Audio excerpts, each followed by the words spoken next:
Hey guys, Jason Nedved here with another match debrief kind of review. Went to Sweet Springs, I believe it's how they said it. That was in Apple Valley, Utah. I went over to St. George, had a really good weekend. The views there was gorgeous compared to here. You know, it's just all flat fields and wind blowing. There, obviously, it's Utah. Never been to the area, so I did some touring around, went to some of the parks, obviously went and shot the match. And of course, Vudoo was there in St. George, so they're based out of there. So went over there, said hi to those guys, went and walked around there for a little bit. Got my new pistol, so that's pretty sweet. Got the 1911 Mobius, so then I can convert it to 22 and hopefully use that at some of the matches around here. That'd be a lot of fun. But going into there, I was pretty excited. Another X match, and that was shooting with Paul Dallin and Camden was in my squad. Shane Scott from Montana, he did the Halloween Havoc match. He's the match director there. And then had Tyson and another Shane in my squad. We had a lot of fun. It was a lot of fun. But yeah, it was great to see those guys again, shoot with them, have some fun. But yeah, let's just get into it. So this match was his second match that he's put on, that match director. I forgot his name and it's not on here. So it was really good. I thought it was good. Stable barricades, nothing wobbly or anything like that. Good course of fire, going back and forth, or having an array of targets up on the hill, being there in Utah. Had a lot of elevation change, stuff like that. That was pretty cool. Met some guys, good customers, met them, hung out with them, took some pictures, shot. It was fun. But yeah, let's get into it real quick. Stage one, so again, I was in squad one, so we started on stage one. I like that, keeps it simple in my head. This one, I got an 8 out of 12. It ended up being the worst stage of the day, and we were able to buy mulligans. So that was nice, but then I think our whole squad forgot about it because I don't think anybody in our squad used a mulligan, so that worked out well. But yeah, stage one, you had a 10-inch square, 10-inch diamond, and an 8-inch circle. You're shooting off a tree branch. I didn't record this one, sorry, but you were like shooting up that way and off a tree branch, and it was at 241 yards. So starting off right away, just boom. At that one, wasn't 100% sure on the wind. Yeah, you know, you got your best guess, but you obviously learn because it was all shooting that way. So you learn and get it dialed in on a stage or two. But yeah, I got an 8 out of 10. It wasn't like difficult. It was a stable tree. It wasn't bouncing around or anything like that, but it was still a little difficult just trying to spot that far out when you're on that tree branch. But and the first stage jitters, like I always have. I don't know why. The guys at JTAC, they asked, why do you have first stage jitters, you know, to the class? It's like, I have no idea. Just, yeah, I went and sighted in beforehand. Everything was good. I was hitting steel, aim at the top, aim at the bottom, right, left, all that stuff. And it was going where it was supposed to go, but I don't know why. It's just that first stage, I just want to make sure that hits, and then, okay, yeah, I can breathe again. But anyway, stage two. So you had, this one I did record. So stage two, target markers, T1 through T5 from 125 yards to 206. And the shooter will start staying rifle and all gear in hand, making bolt back. Start signaling the shooter will build a position on top of the rock pile. So we looked at this rock pile, the RO is like, telling us, you know, the stage brief, and I'm like looking at this rock pile. You're not supposed to touch the props, typically. No touchy, no touch. At matches, and I'm looking at this, I'm like, is this even stable? And before we could even ask the question, you know, he's giving the briefing on how to shoot it, and he goes over, it's stable, and, you know, puts his hand on it and rocks it. It's, oh, okay, it's not going to move, because it was literally just, guys just grabbed rocks, made a pyramid out of it, and there you go, shoot off of that. So the shooter will ground their rifle and do a mandatory mag change, retrieved from a designated location behind the shooting position. The shooter will then rebuild their position on top of the rock pile and engage the targets in the following order with one shot each. So he did target 5, target 2, target 3, target 1, target 4. and 15 rounds. That's one thing I did like about this match. It was a high round count, but we talked about it afterwards. It was kind of an easy course of fire, but high round count, so it was really managing your time. And you had 2 minutes and 30 seconds to do this. So you'll see shooting off of it, then you drop your mag, and then you can either leave your rifle if it's nice and balanced on that rock pile, reach behind you. It's not like you're going far, you know, with my wingspan, I could have held both, grab your other mag, put that in, and then continue shooting. That one went well, got 15 out of 15. Felt good about that, like I said, stable barricades. Then stage 3, you had target marker number 13, and you had different targets there at 72 yards. Sorry, I'm not really remembering this one. Shooter will then start standing rifle and all gear in hand, mag in, bolt back.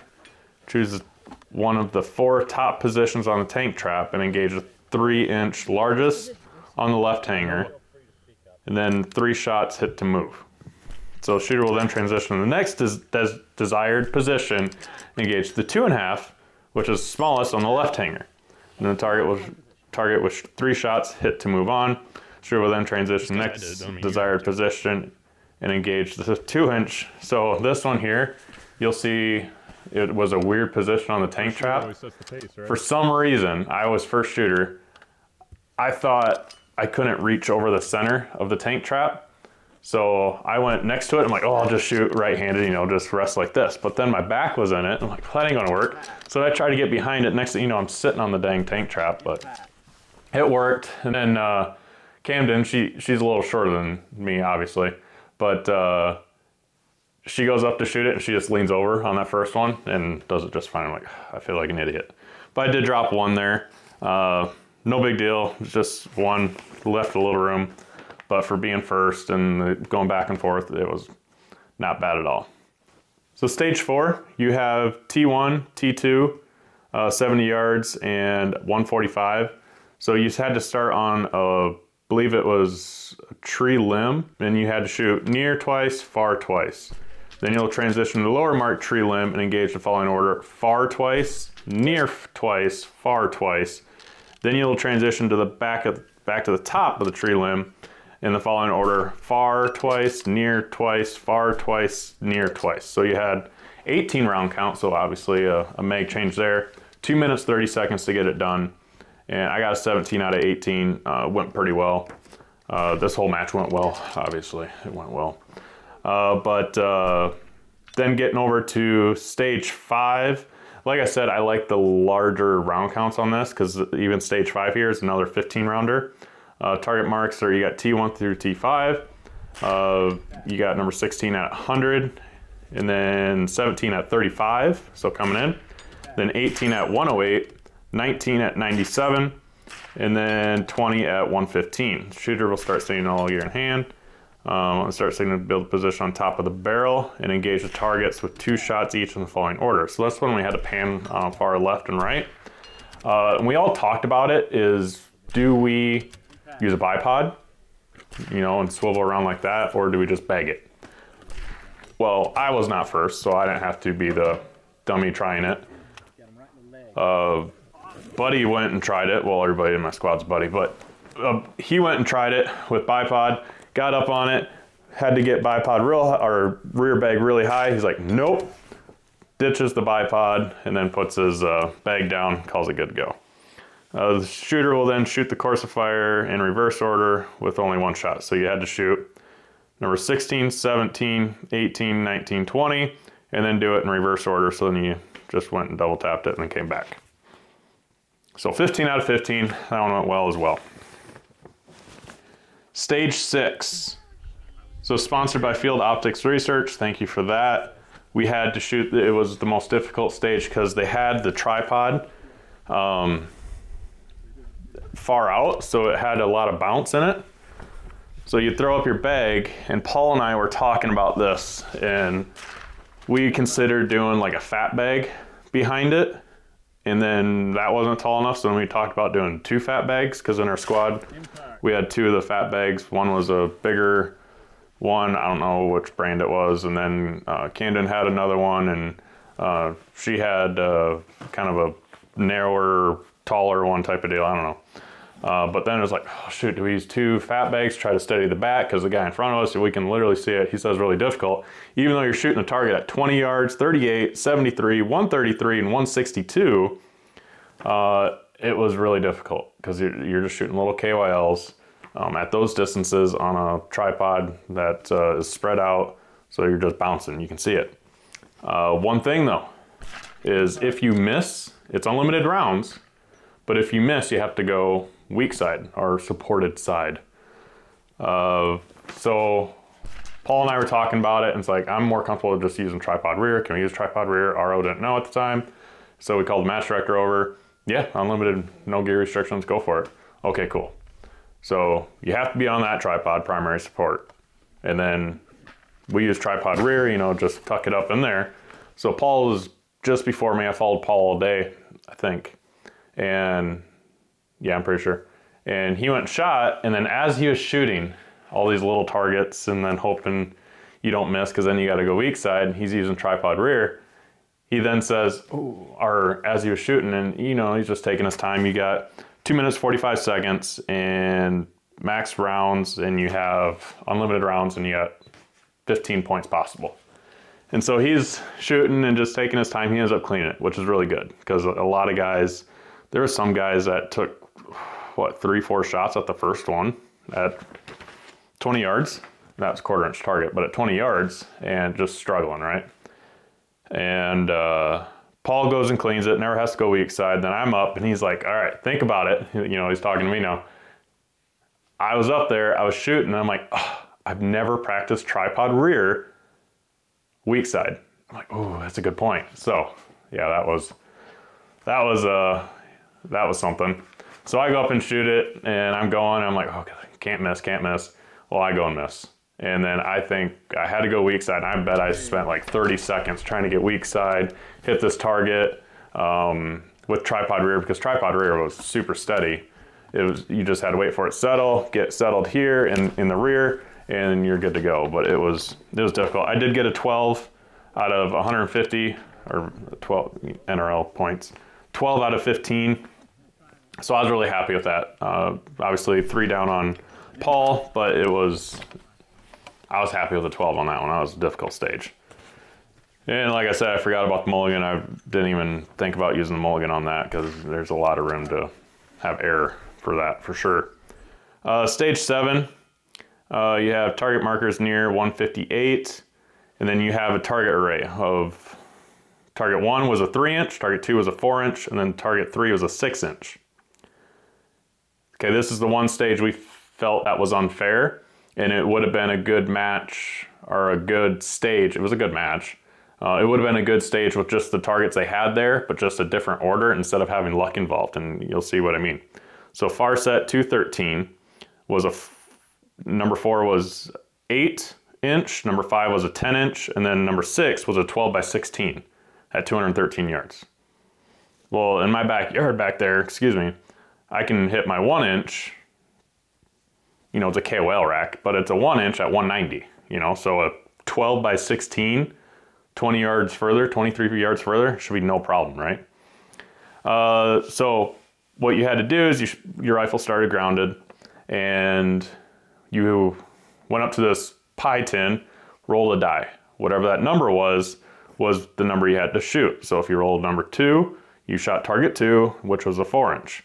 If you rolled a 5, you go over to 5, dial up, because it's at a different distance, and shoot that 10-inch. So this one was luck-based, because if someone, we had a little bit of a breeze, if someone had bad luck and got 1s and 2s and 3s, or, you know, just those small ones, or had to go back and forth or whatever, it's luck-based. But nothing against the guy in my squad, but he got all 5s and 6s. Like, he got like a 5, 5, 6, 5, 5, 5. It was like, oh, never had to change dope. And he just went back and forth right there, basically on a 10-inch and a 12 by 16. He obviously cleaned it, you know? So it was just a little bit of luck based. It would have been a good course of fire if you did, you know, going back and forth on it, you know, start small and then go far small, then the next medium, medium, then large, large, and then, you know, a random order or something. You know, it would have been great, but because it was luck-based, it was kind of a, yeah. Stage 8, I did not record this. This was just, I got 11 out of 12. You had double hangers. First position at 111 yards. Then second position was 107, and third position was 102. I wish I would have recorded this because it was a lot of fun. And then I had a small issue. I think it was like mag issue. It dove up or something like that with that L3i.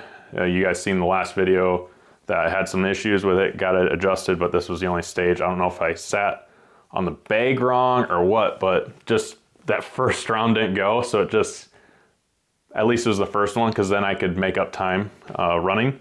And I really enjoyed it because I really enjoy courses of fire or matches that you can run downrange. They have, obviously safely, but you got a lot of room to do that. So we literally first spool was 111 yards, then you ran up to the next spool, 107 yards, and ran up to the next spool, 102 yards. And then you shoot your shots and then come running back and then do it again. So I like that. You had 2 minutes to do it, 12 shots. Obviously with the L3i Mega running that, it was no problem at all, other than the first round. But yeah, it was a lot of fun. I like that running, gets your heart rate up, pushes you, stuff like that. Stage 9, PRS Barricade, the tiebreaker. Always fun, obviously, 115 yards. Our squad had a lot of fun pushing. Holy cow, Paul is fast. I thought I could beat the old man, but it did not work that way. He goes through, boom, boom, boom, cleans it, no big deal. You got 15 shots, you had to go up and back and forth and all that stuff, right? I think you had to do 2 shots going this way and then 1 shot going this way on 1 target, and it was kind of bladed away. Not a big deal, but it was just kind of bladed away, so you just really wanted to focus on your shots. So obviously a point is worth more than time. So I did clean it, same as Paul, but he beat me by like, I don't know, 10, 15 seconds, something like that. So it was a good amount. It wasn't, maybe it was closer than that. And back. Maybe 8 seconds or something like that, but still 8 seconds, like holy cow. That was a lot of fun. We had fun in our squad, pushing each other and hollering and just, you know, kind of loosening up because it's 2 stages left. Stage 10, I did enjoy this because they had a bench and then they had a window. And you had targets from hard left to hard right. So you had T1 through T4 at 112, 132, 186, and you had to go back left and shoot one at 60 yards, and that was hit to move on. But you had to shoot through the window every time. So it wasn't just sit in the middle of the window or on the bench and then shoot here, here, here. No, you had to move over here because it was a hard over there, then a hard over there, and stuff like that. So that was a little different, and I liked it. But I had my mental error. At least it didn't cost me the match, but I had a mental error. I went to shoot the first target, and I went to transition to the second target, and it was the wrong target. So glad I shot the shot. You can see it on YouTube Shorts.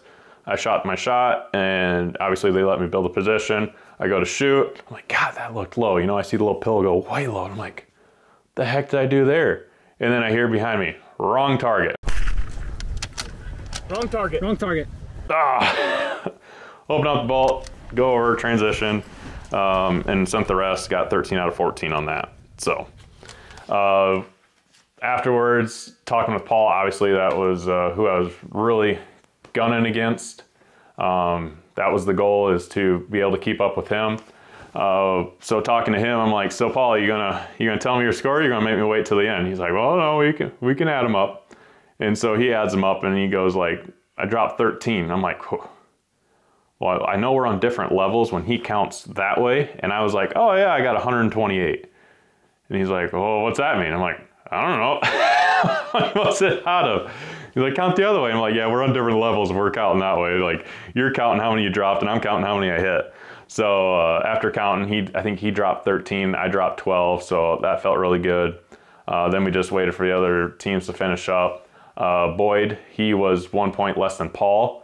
So it was just boom, boom, boom, really close match.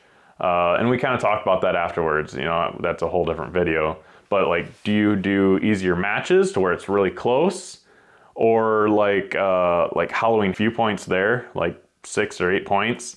And then the last match I did in Wyoming, I kind of ran away with that one a little bit because second place ended up, you know, their percentages, however that works out, was at like 89%. So there's a little bit of that. It's like, so your better shooter, they kind of run away with it and then hurts the percentage on other people, or do you have an easier match? But I am more in favor for the harder match and let your skilled shooters kind of take off and get in their own league, because you got to think, if they have a bad stage, like what Paul and I did on stage 1, an 8 out of 12, another shooter can come in and do better on that stage. Maybe it's in the sun or those targets are out in the sun or whatever. And if they have a better shooter or another shooter that's really pushing and stuff like that, and they shoot better on that stage, well, that's great for them, right? Because they making up points on us when we had a bad wind call or whatever we had going on. So like PRS championship a while back, like I said, this could be a whole nother video, but like a PRS championship 2 years ago down in Texas, like the guy that got first place on 2-day match dropped single digits. Well, if you have one bad stage, how are you ever going to claw back to the top or try to get your way back to have a fight, you know?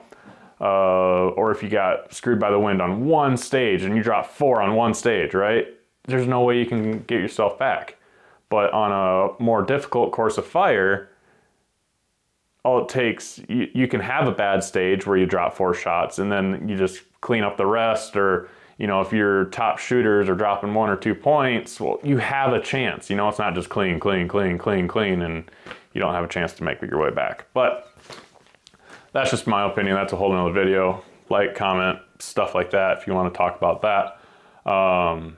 Yeah, but Sweet Springs, Utah, glad I went. I flew out there. I did not drive, but I did come back, and then I was overweight. I don't know how I was overweight on the way back. Like, I was underweight there by like 4 pounds, and then I come back and I'm overweight. And I was joking around, oh, it must have been the trophy, and they're like,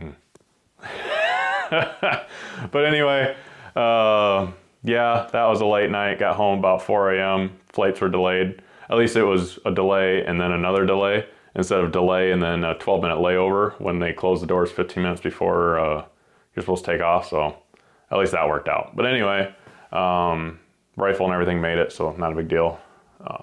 But yeah, won that. And first place open, Jason Nedved. Yeah.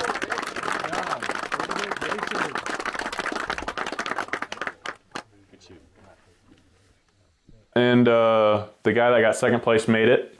So I'm not going to say his name. If you guys figured out, that's who made those. He didn't want everybody to know, but I didn't say your name.